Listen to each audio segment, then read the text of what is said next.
The basic function provided by ease is the numerical solution of linear and nonlinear equations.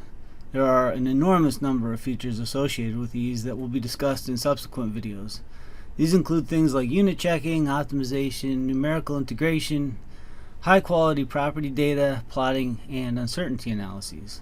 And all of these features make ease a powerful platform for developing and deploying mathematical models of many types of engineering systems. This video discusses the most basic feature of ease, which is entering and solving a system of equations. Consider the set of equations shown here. These are three nonlinear equations in the three unknowns x, y, and z. These equations are not directly solvable using most programming languages because they make up a set of coupled implicit equations rather than explicit assignments. Ease is an equation solver, and its fundamental function is to solve sets of nonlinear equations like these directly. It removes the tedious algebra and iteration that you would otherwise have to do manually.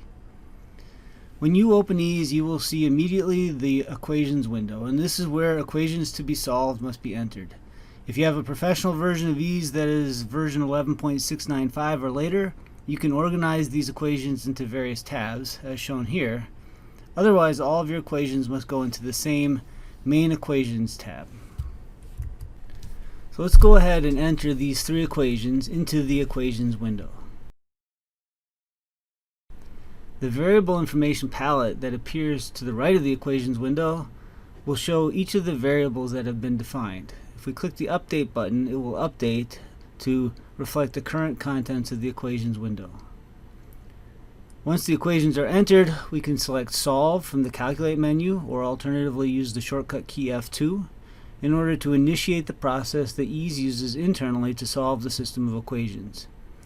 So ease is going to iteratively search for an actual solution starting from a set of guess values for each of the variables.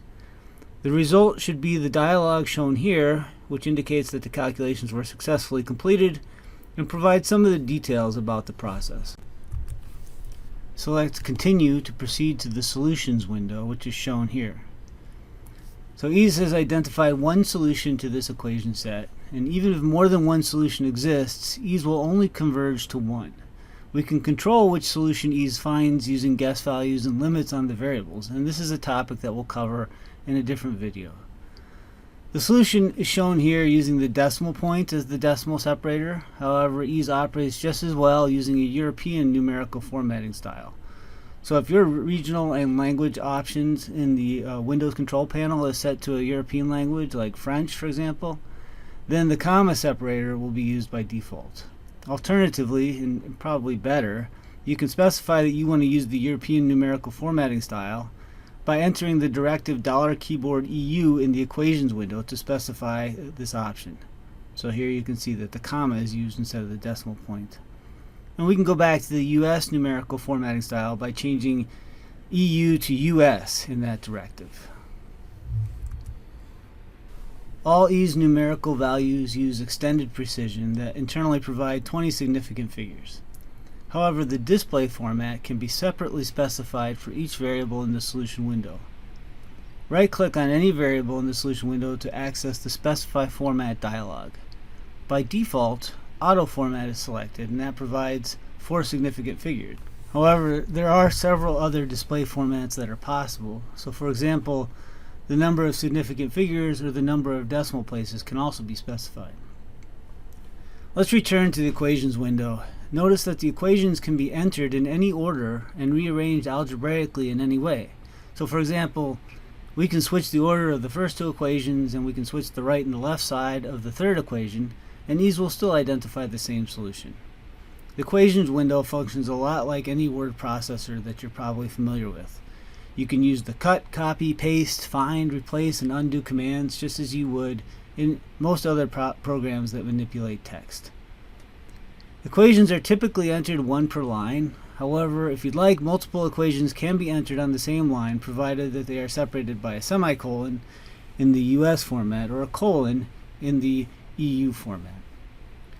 The mathematical operators and the order of operations used in the equations are consistent with those used by almost any programming language you've seen before.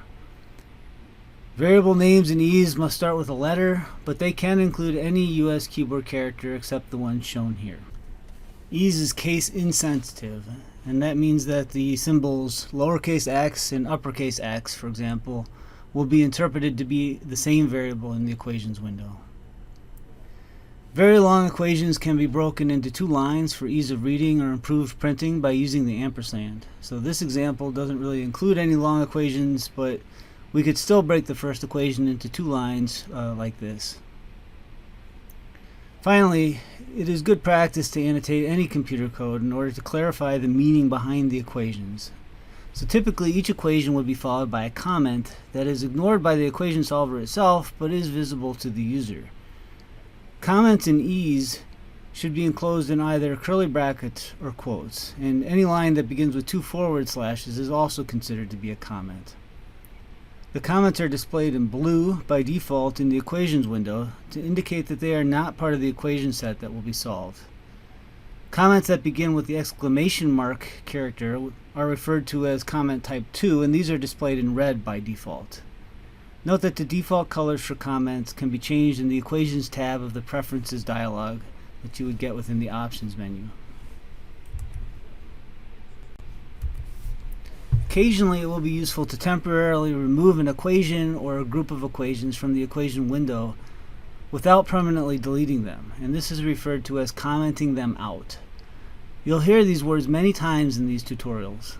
To comment out a set of equations, highlight them, and then right-click to bring up a pop-up menu.